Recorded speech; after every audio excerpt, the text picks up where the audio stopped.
Tibet, land of the lamas, the Himalayas, badass monks, and no wait, this is a linguistic channel. Tibetan, a beautiful script, split ergativity, and yeah, that seems to be all most people know about it, if that. But Tibetan has so much more to offer, and I hope to share just some of that with you today. Let's start with phonology. Tibetan's consonants are ma, na, nya, na, ba, da, ga, ga, pa, ta, tra, kya, ka, za, ja, ca, cha, sa, sha, sha, ha, la, wa, ra, ya. And the vowels e, u,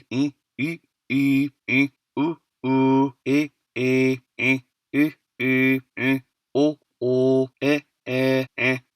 a. Tibetan also has tone. There are two primary tones, high a and low rising a, as well as stress, which is fairly light and appears on the first syllable of each word. Now, Tibetan's phonotactics are rather similar to what you might expect from Sinitic languages, though it does have a few twists thrown in. Any consonant can fill the initial position, and in careful speech there are up to 8 possible codas, with up, and all being unreleased, along with un, ar, and ul. That being said, in practice, however, nearly all the codas get reduced, often leaving behind only a lengthening or a change in vowel quality of the previous vowel. In addition to this, Tibetan features a few interesting pieces of allophony, primarily concerning stressed syllables. First, outside of stressed syllables, aspiration and tone kind of just get chucked out the window, meaning even though words like... Okay. First time pronouncing Tibetan for this video. I apologize in advance to any Tibetans watching. Chung chung and yung yung are one morpheme reduplicated. In practice, only the first instance of the morpheme is aspirated and has a tone, with the second being unaspirated and quote-unquote toneless. These so-called toneless syllables are usually pronounced with a high tone, unless it's the last syllable, in which case the coda consonant can cause the tone to fall, even in monosyllabic words. Finally, low tones can really fuck with phonation, causing partial or even full-on voicing in unaspirated stops, and light to little aspiration in phonemically aspirated stops. And yeah, that's about it. Not quite as ridiculous as Mongolian phonology, but still very interesting and unique in my own opinion. And besides, the grammar more than makes up for it, I assure you. Let's start with some weird coincidences. Tibet is not a part of Europe.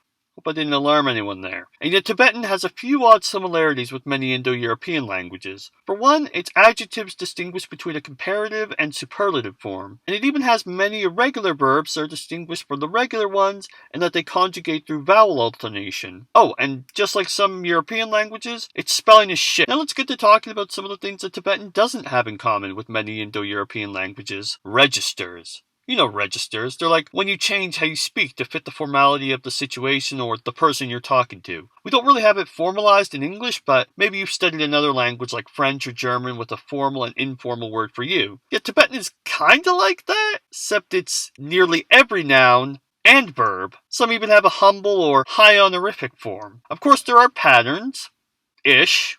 Generally, you take the word, most of which are mono or disyllabic, drop a syllable if need be to make it monosyllabic, and add an honorific form of a word relating to it to the front. So, here we go again. Cha, suja, gayu, shega, trappa, gimpa. Yeah, there are exceptions. It gets to the point that, according to one book I've read, many Tibetans don't even remember all of the honorific forms, and then you get people shaming each other for not remembering, and it's a fucking mess. You could spend hours getting lost learning all the different forms of words in Tibetan. If you enjoy learning vocabulary like me, then trust me, this is the language for you. But it's not my favorite thing about Tibetan. No, that would have to go to two little concepts called evidentiality and volition, and specifically how they interact. Let's start with evidentiality. Tibetan has an epic evidential system. Not in how many types of evidentiality it distinguishes, but in how pervasive they are in working their way into nearly every facet of the language. To start, Tibetan distinguishes 5 copulae, 2 essential copula, and 3 existential copula, all of which are distinguished further by evidentiality. Yi and yi are known as the egophoric copulae and are used for situations in which the speaker is directly involved, i.e. when saying I am or I have or even that is mine. As long as the speaker is involved, you golden. The copulae ji and yoji are known as the assertive copulae and are used for general truths or things you had nothing to do with. And finally there is du,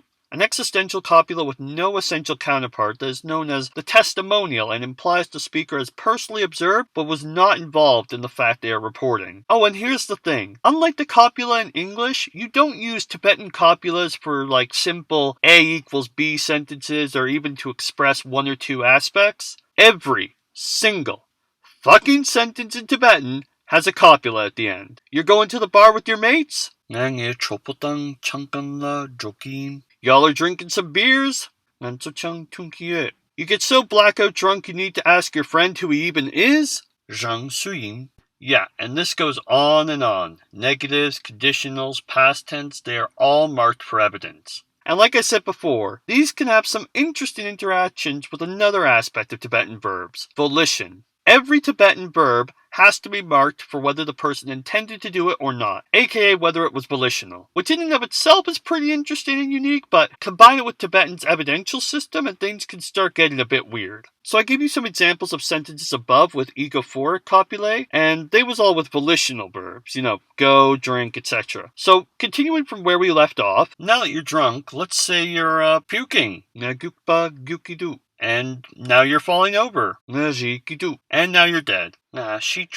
As you can see, instead of the expected yin or yu, even though you were directly involved in the action, you use du to sort of distance yourself from it or signal that you was basically along for the ride. And yeah, that is just some of the interesting stuff about Tibetan. Thank you for watching. Let me know if you have any questions or topics you want me to explain, and join me for next time, where now that I've made a video discussing Tibetan grammar and phonology, I think I'll tackle the #1 claim I hear made about Tibetan, started years ago by Native Lang. We'll be seeing, is Tibetan spelling really that bad?